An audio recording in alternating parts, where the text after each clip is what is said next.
जय हिंद साथियों, Rouse academy के ऑफिशियल यूट्यूब चैनल पे आप सभी का एक बार फिर से स्वागत है। मैं जय ओझा लेकर के आया हूं एक और शानदार करंट अफेयर की क्लास आप सभी के लिए, जहां हम बात करेंगे केवल और केवल एग्जाम ओरिएंटेड न्यूज की, यानी कि एग्जाम ओरिएंटेड खबरों की। तो चलिए दोस्तों, शुरुआत करते हैं, देखते हैं कौन कौन सी आपकी आज की न्यूज है जो इंपॉर्टेंट है। लेकिन सबसे पहले देखेंगे हमारा आज का खूबसूरत विचार क्या कहता है। याद रखिएगा दोस्तों, संघर्ष जितना बड़ा होगा, जीत उतनी ही शानदार होगी। स्वामी विवेकानंद जी का यह कथन है। हम लोग अक्सर संघर्ष को देखकर डर जाते हैं। नहीं, याद रखना, आपके संघर्ष आपको एक्सपीरियंस देते हैं और यही एक्सपीरियंस आपको जीत पाने में बहुत ज्यादा मदद करते हैं। तो बच्चों याद रखना, अगर आपको संघर्ष नहीं हो रहा है तो जीत बहुत छोटी मिलेगी। जितना बड़ा संघर्ष, जीत उतनी ही बड़ी आपके सामने होगी। चलो दोस्तों, शुरुआत करते हैं, देखते हैं कौन सा पहली न्यूज आपके पास आती है। तो बच्चों, एआई फ्रॉड एप्लीकेशन।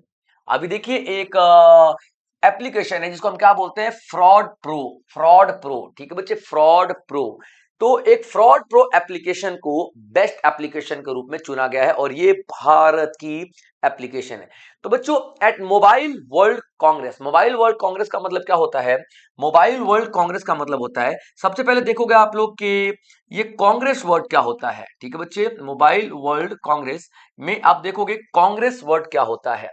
ठीक है बच्चे, मोबाइल वर्ल्ड वर्ल्ड कांग्रेस। ठीक है बच्चे, मोबाइल वर्ल्ड वर्ल्ड कांग्रेस, यानी कि आप देखोगे ये कांग्रेस शब्द क्या होता है। तो whenever we talk about this word congress, इसका मतलब सिर्फ और सिर्फ एक ही होता है। इसका मतलब होता है मीटिंग। इसका मतलब क्या होता है? मीटिंग। ठीक है बच्चे, याद रखना, मीटिंग होता है इसका मतलब। ठीक है बच्चे, याद रखेंगे आप लोग, इसका मतलब क्या होता है? मीटिंग। यानी कि कुछ लोग आकर के साथ में काम करना शुरू कर देते हैं, दैट इज कॉल्ड मीटिंग, है ना, दैट इज कॉल्ड कांग्रेस। तो एक कांग्रेस है जिसमें क्या बात हो रही है? मोबाइल के बारे में, ठीक है, और इंटरनेशनल लेवल पे, इसलिए हम लोग वर्ल्ड बोल रहे हैं। तो मोबाइल वर्ल्ड कांग्रेस, ठीक है बच्चे, मोबाइल वर्ल्ड कांग्रेस की हम बात कर रहे हैं। तो at mobile world congress, mobile world congress 2026, ठीक है बच्चे, कहां पे आयोजित किया गया है? तो बार्सिलोना में आयोजित किया गया। यहां पे आप देखोगे बार्सिलोना में, कहां पे, छोटी सी जगह आप लोग देखोगे, फीरा ग्रैंड विया एग्जीबिशन सेंटर। याद रखना, बार्सिलोना में कहां पे? तो फीरा ग्रैंड विया एग्जीबिशन। और क्या है ये?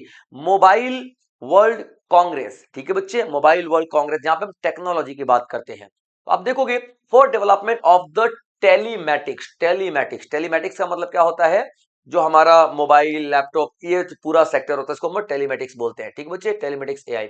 अब देखो यहाँ पे क्या है, एक एक कंपटीशन किया गया एक तरीका का, देखो, जहां पे वो सारे के सारे एप्लीकेशन की हम बात करते हैं जो कि किसी फ्रॉड को रोकने के काम में आते हैं।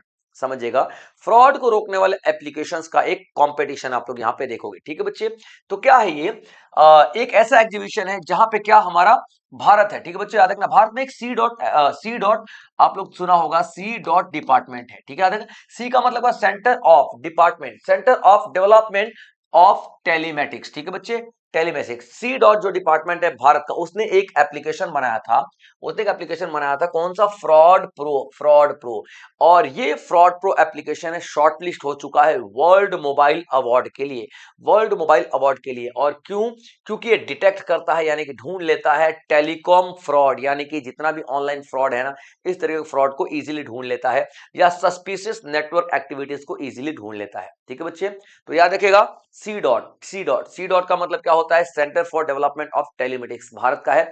इसने बना रखा भाई साहब आर्टिफिशियल इंटेलिजेंस से चलने वाला फ्रॉड प्रो, यानी कि ऑनलाइन में जितने भी प्रो लेवल के फ्रॉड होंगे, यानी कि बहुत बड़े बड़े लेवल फ्रॉड होंगे, उन सारे फ्रॉड को ये एप्लीकेशन ढूंढ लेता है। इसलिए शॉर्ट किया गया है ग्लोबल मोबाइल अवार्ड के लिए। ठीक है बच्चे, याद रख लीजिएगा।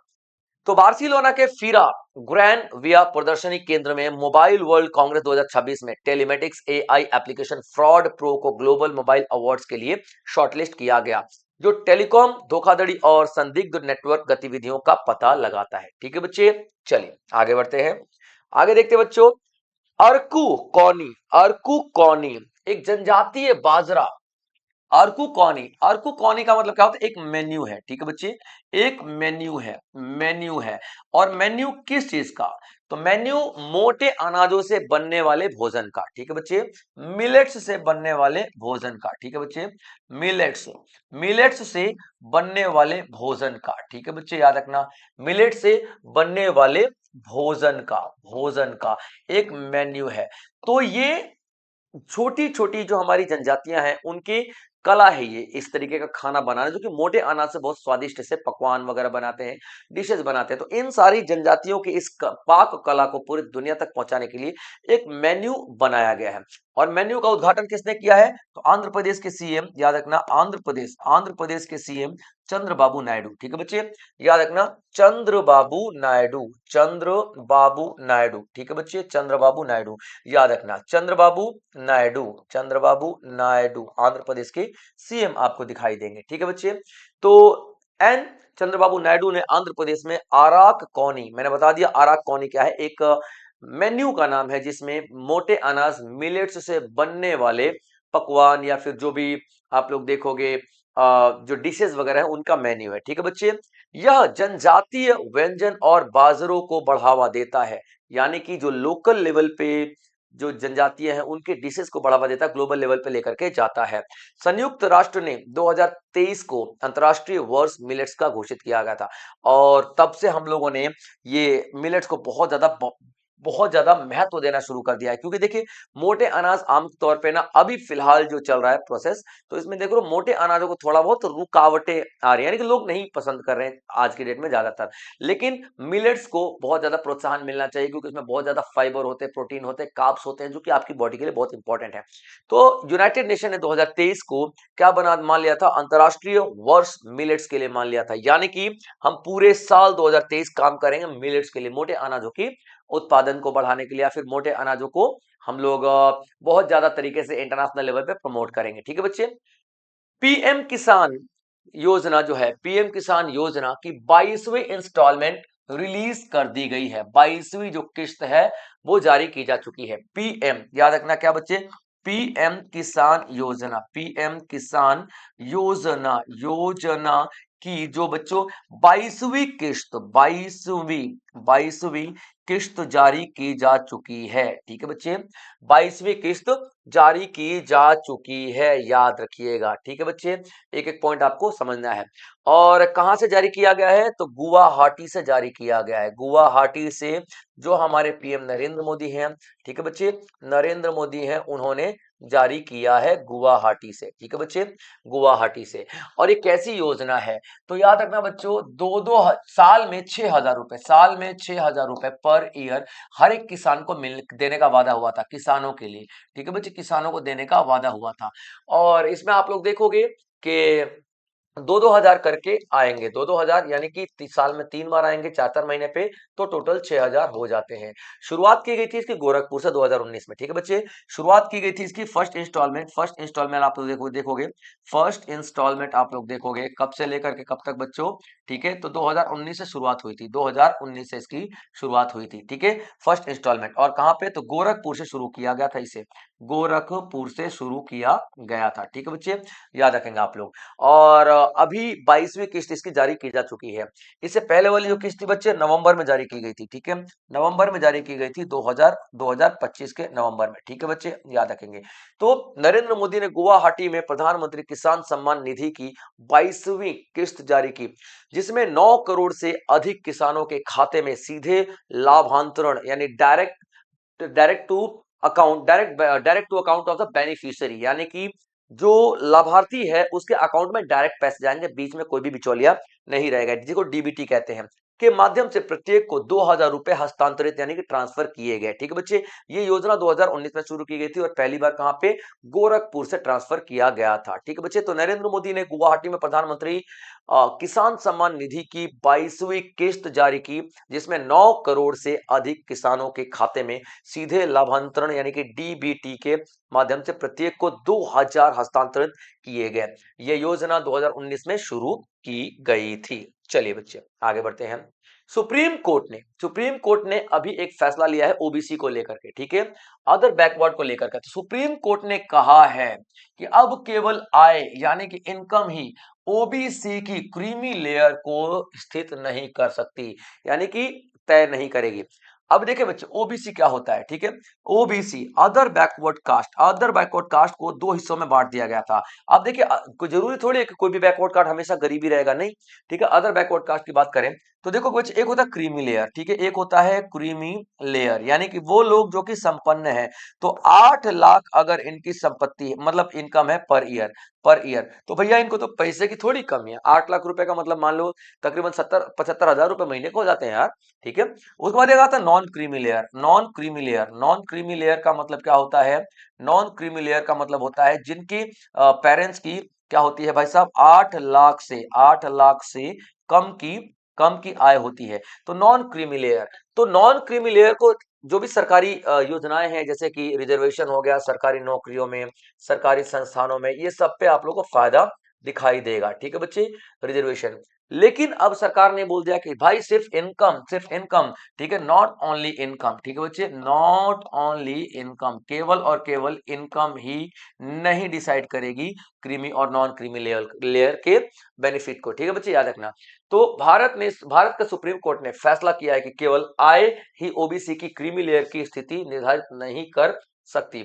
माता पिता का व्यवसाय और सामाजिक स्थिति भी यह सुनिश्चित करती है, करने के लिए विचार में लाना चाहिए कि आरक्षण का लाभ वंचित समूहों तक पहुंचे। अब देखिए भाई साहब, इनकम 8 लाख से कम है, लेकिन समाज में ये बड़ी बड़ी सोसाइटी है, बड़ी बड़ी प्रॉपर्टी है, बड़ा बड़ा, भाई तो आप क्रीमी लेयर में हो, नॉन क्रीमी लेयर में नहीं हो, यानी कि सिर्फ और सिर्फ इनकम ही नहीं होना चाहिए, इसके अलावा आपका सोसाइटी में क्या लेवल है, क्या स्टेटस है, ठीक है, आपका बैकग्राउंड क्या है, तमाम चीजें अब देखी जाएंगी क्रीमी लेयर और नॉन क्रीमी लेयर के लिए, ठीक है बच्चे, याद रखना। तो इंपॉर्टेंट पॉइंट आप लोगों को ध्यान में रखने की जरूरत पड़ेगी, ठीक है बच्चे। चलिए, अब इससे क्या होगा ना बच्चे की जो जरूरियात लोग होंगे, जो वाकई में गरीब होंगे, उन तक पहुंचाई जाएगी सारी की सारी सुविधाएं। असम, असम का एक चावल है जोहा चावल, असम का एक चावल है जोहा चावल, दिखाई दे रहा है बच्चे, जोहा चावल, और ये बहुत ही कमाल की सुगंध डालता है, जोहा चावल, इसकी खुशबू बहुत ही कमाल की होती है, ठीक है बच्चे, असम की।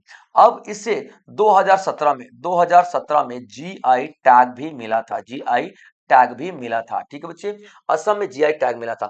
अब इसकी डिमांड विदेशों में भी बढ़ रही है, ठीक है बच्चे, तो इसका एक्सपोर्ट होना शुरू हुआ है। तो याद रखना, agriculture and process food product export development authority, यानी कि एपेडा, क्या नाम है इसका? एपेडा, ठीक है बच्चों, एपेडा। अब नाम से क्या समझ में आ रहा है? एग्रीकल्चरल प्रोसेस्ड फूड, ठीक है, agricultural process food export development authority, यानी कि जो भी एग्रीकल्चरल का प्रोसेस्ड फूड होता है, प्रोसेस्ड फूड का मतलब क्या होता है? ये रहा आलू, तो ये क्या एग्रीकल्चरल प्रोडक्ट, आलू से बन गए चिप्स, तो ये रहा क्या? प्रोसेस्ड फूड, यानी कि आलू को प्रोसेस करके बनाया है। ये रहा टमाटर, और ये बन गया आपका सॉस, है ना, तो ये प्रोसेस फूड होता है। तो इसके एक्सपोर्ट के लिए बनाया गया था एक अथॉरिटी, जिसको हम लोग एपेडा कहते हैं, एपेडा, ठीक है।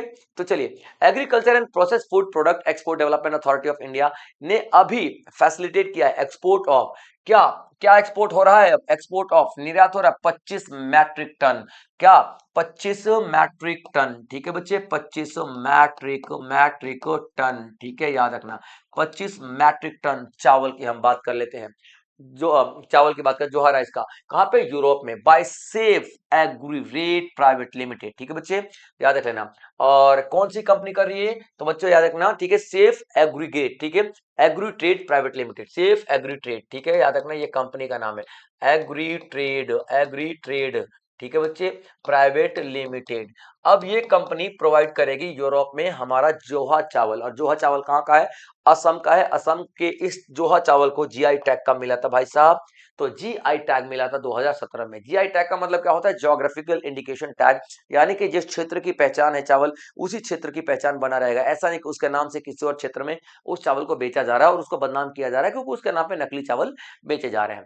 चलिए, 3 क्रिकेटर्स ऐसे हैं जिनको अभी सस्पेंड कर दिया गया है, निलंबित कर दिया गया है, ठीक है।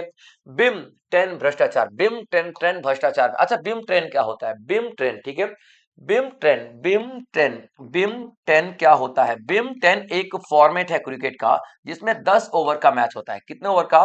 10 ओवर का आप लोग मैच देखोगे, ठीक है, याद रखना 10 ओवर का आप मैच देखते हो, T20 से भी छोटा। अब 10 ओवर का है, इसलिए इसका मतलब इसमें फ्रॉड होने के, करप्शन होने के बहुत ज्यादा चांसेस नजर आते हैं, ठीक है। तो बिम 10 याद रख लेना, बिम 10। तो बिम 10 इस फॉर्मेट में भ्रष्टाचार के मामले में 3 क्रिकेटरों को निलंबित किया गया, ठीक है बच्चे, याद रखना। तो आईसीसी की बात करते हैं, किसने निलंबित किया है? तो दो संस्थाएं आप लोग देखोगे, आईसीसी पहला यानी कि इंटरनेशनल क्रिकेट काउंसिल, और दूसरा देखोगे क्रिकेट वेस्ट इंडीज, ठीक है बच्चे, क्रिकेट वेस्ट इंडीज। दूसरा आप लोग देखोगे क्रिकेट क्रिकेट ठीक है बच्चे, क्रिकेट वेस्ट इंडीज। अब ये दो देखोगे, ठीक है बच्चे, क्रिकेट वेस्ट इंडीज, यानी कि दो संस्थानों ने ये एक्शन लिया है इन 3 खिलाड़ियों को क्या करने का? तो निलंबित करने का, सस्पेंड करने का। अभी सजा नहीं मिली है, यानी कि अभी साबित नहीं हुआ है, अभी आरोप लगे हैं। साबित होगा तो देखा जाएगा क्या है, लेकिन फिलहाल इन पे आरोप तो जरूर लगे हैं, ठीक है। तीनों खिलाड़ियों को आप लोग देख लोगे बच्चों, ठीक है, याद रखना। एक देखोगे, ठीक है, जैवॉन सीयरलेस, क्या नाम है इनका? जैवॉन, जैवॉन, ठीक है बच्चे, जैवॉन सीयरलेस, सीयरलेस। कहाँ के हैं? तो वेस्ट इंडीज के हैं। इन पे 4 आरोप लगे हैं करप्शन के, एक दो भी नहीं, ठीक है बच्चे। उसके बाद आप लोग क्या देखोगे? Trayvon, Trayvon Griffith, Trayvon, Trayvon, ठीक है बच्चों, ट्रेवॉन ग्रिफिथ, ग्रिफिथ, ठीक है बच्चे, ग्रिफिथ। ये देखोगे इन पे इन पे ये गुयाना के और 5 चार्जेस लगे हैं, गुयाना के, ठीक है बच्चे, गुयाना के हैं और 5 चार्जेस आप लोग देखोगे इन पे लगे हैं, यानी कि एक दो भी नहीं, 5 5। उसके बाद देखोगे चितरंजन राठौड़, ठीक है बच्चे, चितरंजन, चितरंजन राठौड़ आप लोग देखोगे, ठीक है, चितरंजन राठौड़। इन पे भाई साहब 4 चार्जेस लगे, 3 चार्जेस लगे हैं, ठीक है बच्चे, इन पे 3 चार्जेस लगे हैं। तो 3 खिलाड़ियों का नाम याद रखना, वेस्ट इंडीज से मिलेगा आपको, गुयाना से और भारत से, तीनों पे चार्जेस लगाए गए हैं। और बिम 10 करप्शन कहते हैं, यानी कि बिम 10 एक क्रिकेट का फॉर्मेट होता है जो कि सिर्फ और सिर्फ 10 ओवर के लिए खेला जाता है, ठीक है बच्चे, याद रखना। और किसने ये सस्पेंशन का ऑर्डर दिया है? तो आईसीसी ने, यानी कि इंटरनेशनल क्रिकेट काउंसिल ने दिया है। उसके बाद आप लोग देखोगे क्रिकेट वेस्ट इंडीज ने दिया, जो कि वेस्ट इंडीज का क्रिकेट का काउंसिल है, ठीक है बच्चे। चलिए नेक्स्ट इज गोवा, गोवा अधिवक्ता सुरक्षा बिल, यानी कि गोवा एडवोकेट्स प्रोटेक्शन बिल। अब देखिए बच्चे, गोवा एक बिल लेकर के आया, अभी देखते हैं आगे क्या होता है, लेकिन गोवा ये बिल लेकर के आया है, ठीक है बच्चे, गोवा ये बिल लेकर के आया है। अब देखना ये है कि ये बिल क्या है, ठीक है बच्चे, गोवा ये बिल लेकर के आया, देखना ये बिल है क्या। अब बिल के बारे में बात कर लेते हैं। तो जो गोवा है भाई साहब, ठीक है, गोवा के इस बिल के तहत क्या किया जाएगा? गोवा के इस बिल के तहत क्या किया जाएगा? ध्यान से समझने की कोशिश कीजिएगा, ठीक है बच्चे। तो अब जैसे वकीलों पे हमले हो जाते हैं, वकील केस लड़ रहा है तो भैया उस पे हमला हो गया कि भैया तू मेरे अगेंस्ट कैसे जा रहा है ना, वकील ही तो केस जितवाता हरवाता है। उसको धमकी आने लग जाती हैं, उसको धमकी आने लग जाती हैं कि तू कोर्ट के बाहर मिल बेटा, ठीक है, मैं आपको बताता हूं, तो धमकियां आने लग जाती हैं, या फिर उनको जान से मार ही दिया जाता है, ठीक है, मार ही दिया जाता है। अब भाई अगर वकीलों पर ये सारे के सारे हमले होंगे तो पूरी जनता कैसे सुरक्षित रहेगी, ठीक है। तो यहाँ पे क्या किया गया है, एक बिल लेकर के आया गया है जो कि वकीलों की प्रोटेक्शन करेगा, ठीक है, किसके लिए? प्रोटेक्शन ऑफ वकील, यानी कि लॉयर्स, ठीक है बच्चे, प्रोटेक्शन ऑफ लॉयर्स हम लोग देखेंगे, प्रोटेक्शन ऑफ लॉयर्स आप लोग देखोगे, ठीक है बच्चे, याद रखना। तो गोवा एडवोकेट प्रोटेक्शन बिल 2026, ठीक है, याद रखेंगे आप लोग। गोवा गोवा इंट्रोड्यूस कर रहा है क्या? Advocate protection bill 2026। इसका उद्देश्य क्या है? वकीलों को हिंसा, धमकियों और उत्पीड़न से सुरक्षित रखना। यह न्याय की वितरण को मजबूत करने और कानूनी पेशे की स्वतंत्रता सुनिश्चित करने के लिए वकीलों पर हमलों के लिए कड़ी सजा दे रहा है। जैसे कि मान लीजिए आपने किसी पे अटैक किया और चोट किया, यानी कि हिंसा की, हमला किया, तो आपको हमला किया तो भैया उस पे आपको क्या हो जाएगा? 2 साल की सजा, ठीक है, 2 साल की कैद है और 50,000 जुर्माना है, ठीक है बच्चे, जुर्माना। गंभीर चोट लग गई है तो 7 साल का कैद, 7 साल का कैद है। और उसके बाद आप देखोगे 1 लाख तक का जुर्माना, 1 लाख तक का जुर्माना। उसके बाद अगर डेथ ही होगी तो भैया और भी बड़ी चीजें आपको मिले, और भी बड़ी यहाँ पे सजाएं दी जाएंगी। तो गोवा जो है भैया प्रिपेयर कर रहा है क्या, कि हम वकीलों को अभी बचाने की कोशिश करेंगे। तो जो लॉयर प्रोटेक्शन बिल लेकर के आया जा रहा है, ठीक है बच्चे। चलिए, नासा, संयुक्त राज्य अमेरिका, नासा लॉन्च कर रहा है, ठीक है बच्चे, नासा लॉन्च कर रहा है। नासा आपको पता है यूएसए की जो agency, space agency. Artemis Artemis 2 क्या है, ठीक है बच्चे, याद रखना। अब देखो आर्टेमिस 2 क्या है, एक ह्यूमन स्पेस है, ठीक है, याद रखना, एक ह्यूमन स्पेस है, यानी कि इसमें मानव जाएंगे, एक ह्यूमन स्पेस है यानी कि इसमें आदमी जाएंगे, ठीक है। और ये अप्रैल में चले जाएंगे, अप्रैल की ये बात कर रहा है, दावा कर रहा है कि अप्रैल में चला जाएगा भाई साहब। और अप्रैल में भी देखो 1 अप्रैल को 2026, ठीक है बच्चे, ये चला जाएगा। तो नासा 1 अप्रैल 2026 के आसपास आर्टेमिस, ठीक है बच्चे, आर्टेमिस द्वितीय मिशन लॉन्च कर रहा है, आर्टेमिस द्वितीय सेकंड लॉन्च कर रहा है, ठीक है बच्चे, आर्टेमिस द्वितीय मिशन लॉन्च कर रहा है, जिसमें अंतरिक्ष यान ओरियन के जरिए, यानी कि जो यान भेजा जाएगा ना इस मिशन में, ओरियन, ठीक है बच्चे, याद रखना, अंतरिक्ष यान, याद रखना ओरियन, ठीक है बच्चे, याद रखना ओरियन, अंतरिक्ष यान ओरियन, ठीक है बच्चे, ओरियन, क्लियर अपन बच्चों, याद रखना। तो जो ओरियन होगा ना, इसमें 4 लोग भेजे जाएंगे, यानी 4 वैज्ञानिक भेजे जाएंगे। तो नासा जो है आर्टेमिस मिशन, ठीक है, भेजेगा अप्रैल 1 के आसपास, sending 4 astronaut abroad Orion spacecraft, याद रखना जो स्पेसक्राफ्ट है उसका नाम क्या है, ओरियन, ठीक है बच्चे। और एक जो पूरा सिस्टम है कंपनी का, उसको क्या बोलते हैं, space launch system for a crude lunar flyby, यानी कि क्रूड जो एक ये पूरा मिशन है, वो क्रूड का मतलब क्या होता है, उसमें 4 लोग, उसमें लोग होंगे और 4 लोग होंगे, ठीक है बच्चे, 4 ह्यूमंस उसमें आप लोगों को दिखाई देंगे, ठीक है बच्चे, याद रखना। और ये अपोलो प्रोग्राम के बाद पहला हो रहा है, यानी कि इससे पहले अपोलो प्रोग्राम हुआ था आज से 53 साल पहले, और 53 साल के बाद फिर से स्पेस में मानव यहां पर जाएंगे, ठीक है बच्चे। तो नासा 101 अप्रैल 2026 के आसपास आर्टेमिस सेकंड मिशन लॉन्च करेगा, जिसमें अंतरिक्ष यान ओरियन के जरिए 4 अंतरिक्ष यात्रियों को अंतरिक्ष प्रशिक्षण प्रणाली का उपयोग करके मानव युक्त चंद्रमा के चक्कर लगाने के लिए भेजा जाएगा। यह अपोलो कार्यक्रम के बाद ऐसा पहला मिशन होगा, ठीक है बच्चे। तो इंपॉर्टेंट मिशन है आर्टेमिस 2, आप लोग याद रखना। तो दोस्तों ये था हमारा आज का सेशन, आई होप आप लोगों ने एंजॉय किया होगा और तमाम नोट्स भी जरूर बनाए होंगे। इसी तरीके को और भी बेहतरीन सेशन मैं आप लोगों के लिए लेकर के आता रहूंगा, तो जुड़े रहें राव एकेडमी को ऑफिशियल यूट्यूब चैनल के साथ अच्छी क्वालिटी के कंटेंट के लिए बच्चों, जो कि करंट अफेयर्स बहुत ज्यादा स्पेशल आप लोगों को यहाँ पे हम लोग प्रोवाइड करते हैं। चलिए मिलेंगे अगले सेशन में, तब तक आप लोग अपना ध्यान रखेंगे बच्चों, जय हिंद।